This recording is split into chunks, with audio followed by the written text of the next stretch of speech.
بسم اللہ الرحمن الرحیم نحمدہ ونصلی علی رسولہ الکریم وعلی آلہ واصحابہ اجمعین اما بعد فاعوذ باللہ من الشیطان الرجیم بسم اللہ الرحمن الرحیم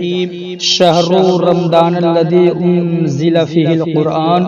ھدی للناس وبینات من الہدی والفرقان آمنت باللہ صدق اللہ مولانا العظیم وبلغنا رسولہ النبی الامین المبین المتین الکریم ونحن علی ذلک لمن الشاہدین والشاکرین والحمد للہ رب العالمین آمین غیر نہایہ۔ ہے قول محمد قول خدا فرمان نہ بدلا جائے گا، ہے قول محمد قول خدا فرمان نہ بدلا جائے گا، بدلے گا زمانہ لاکھ مگر قرآن نہ بدلا جائے گا، بدلے گا زمانہ لاکھ مگر قرآن نہ بدلا جائے گا۔ حضرات محترم،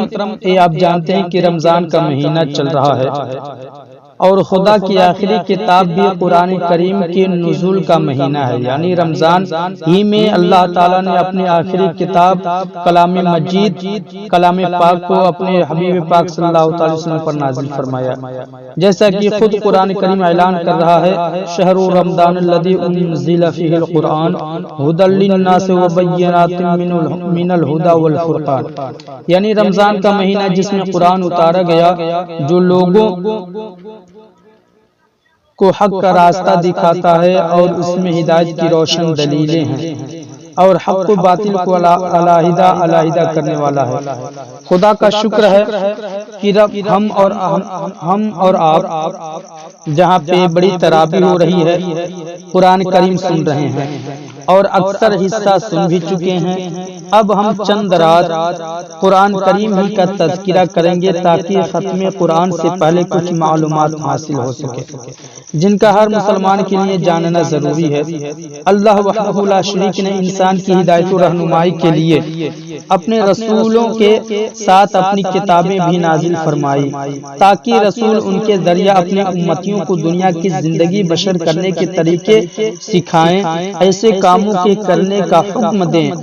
جس کام کو کرنے سے خدا کی رضا حاصل ہوتی ہے اور ایسے کام سے روکتے رہے جن کاموں کو کرنے سے مالک حقیقی کی مرضی کے خلاف ہے،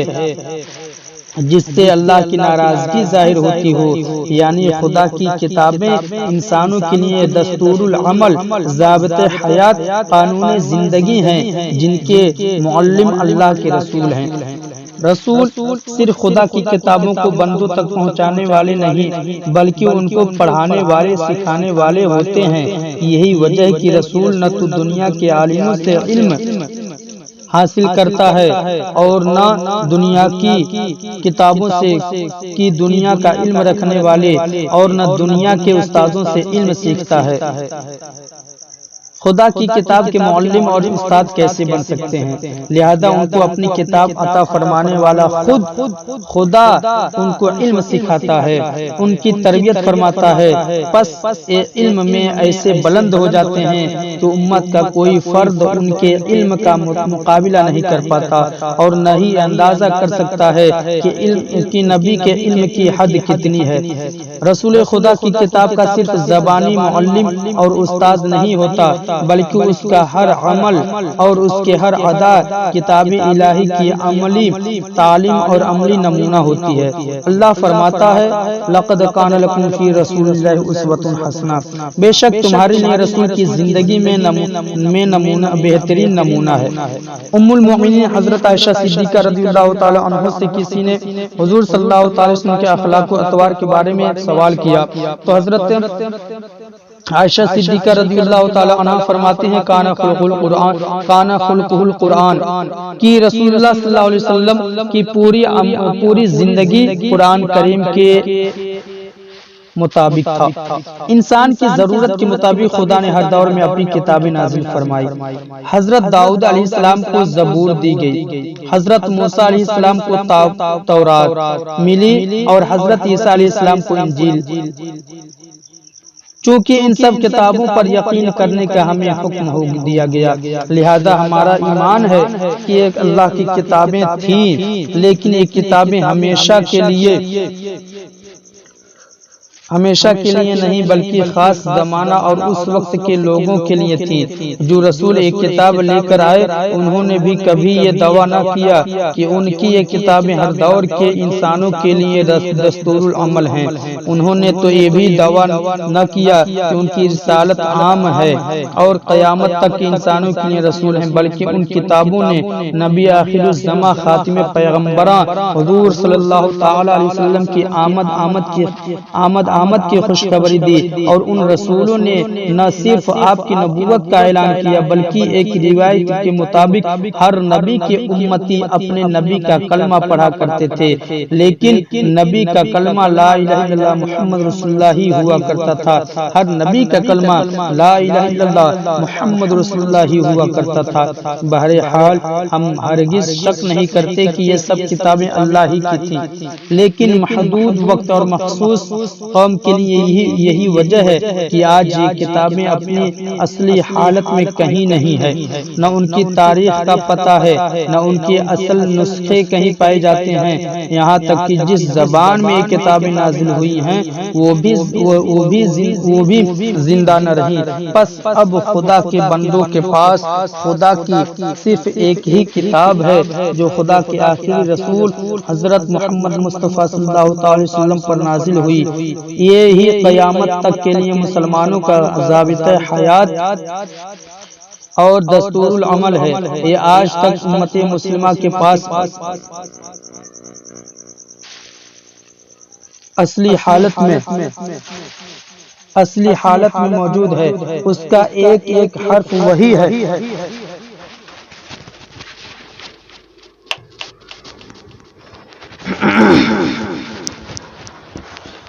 اس کا ایک ایک حرف حضور صلی اللہ تعالی علیہ وسلم پر نازل ہونے والا مقدس قرآن صرف آج تک ہی نہیں بلکہ قیامت تک کے مسلمانوں کو ضابطۂ حیات کا طور بتا رہا ہے، زندگی بشر کرنے کا طور و طریقہ سکھا رہا ہے، اور اس کا شکر ادا کرتے ہیں کہ اس نے اپنی کتاب کو ہم میں اصل حالت پر محفوظ رکھا۔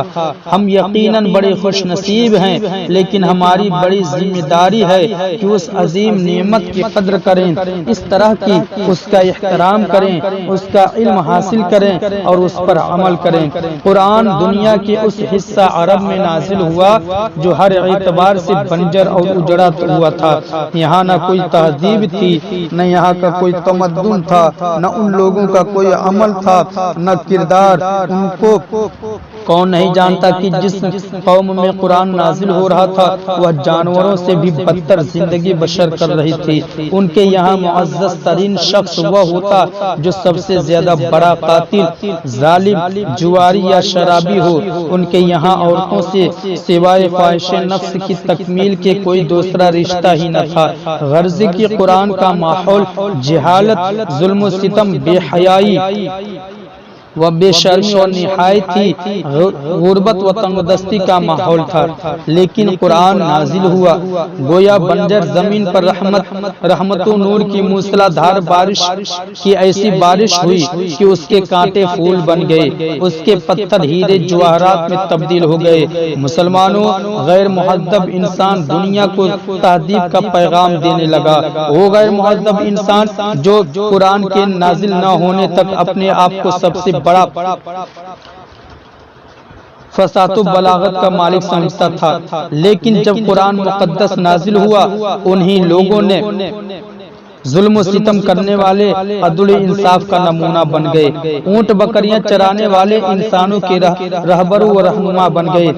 فاقہ کرنے والوں کے سامنے دولت کے انبار نظر آنے لگے، اپنے لیے دوسروں کو قربان کرنے والے اثار قربانی کا پیکر بن گئے، غلام آقا ہو گئے، کمزوروں کو قوت مل گئی، آپس میں سر پھول کرنے والے بھائی ہو گئے، رنگ نسل زبان کے فرقوں میں بکھرے ہوئے ایک دوسرے کے معاون و مددگار بن گئے، عورتوں کو ذلیل و خوار جاننے والے ان کی عزت و عصمت کے محافظ ہو گئے۔ غرض کی قرآن کیا آیا ایک انقلاب آیا، صرف اہل مکہ میں، اہل عرب میں نہیں بلکہ بنی نوع انسان میں انقلاب آیا۔ قرآن نے ذہن و عقل کی سوچ کو بدلا، دلوں کی خواہشوں میں تبدیل پیدا کی، انسانوں کے عزائم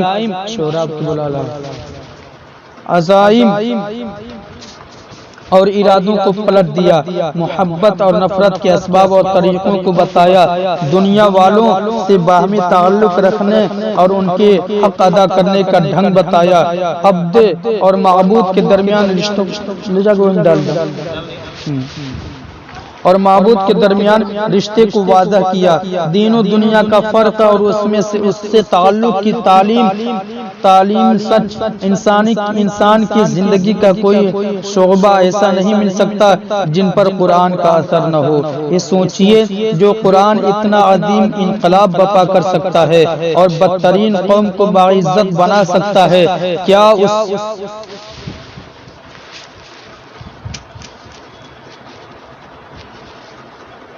اس سے ہماری زندگی اور ہمارے حالات میں کوئی تبدیلی پیدا نہیں ہو سکتی؟ قرآن ہر دور کے لیے اور ہر زمانہ کے انسانوں کو رہبری کا ضامن ہے۔ ہماری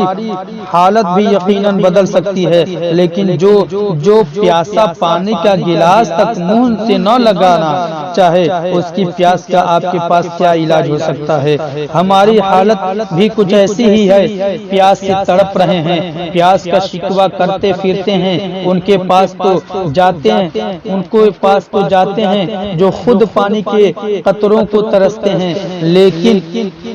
ہمارے اپنے پاس پانی ہے، اس کی طرف نظر اٹھا کر بھی نہیں دیکھتے۔ شاید ہم نے اس پانی کو اتنا بیکار سمجھ لیا کہ اس میں ہماری پیاس بجھانے کی قوت بھی نہ رہی۔ ایسا نہیں ہوا، ایسا نہیں، ہمارا قرآن آج بھی ہمارے اندر انقلاب پیدا کر سکتا ہے اور دنیا سے ظلم و ستم اور جنگ کی آگ بجھا سکتا ہے۔ صرف ضرورت ہے اس کو سمجھنے کی، اس پر غور کرنے کی، اس کو دیے ہوئے وصولوں کو اپنا کر زندگی بسر کرنے کی۔ اللہ عمل کی توفیق عطا فرمائے، آمین یا رب العالمین۔ وصلی اللہ تعالی علی خیر خلقہ محمد وعلی آلہ واصحابہ اجمعین، وما علینا الا البلاغ۔ السلام علیکم ورحمۃ اللہ تعالی وبرکاتہ۔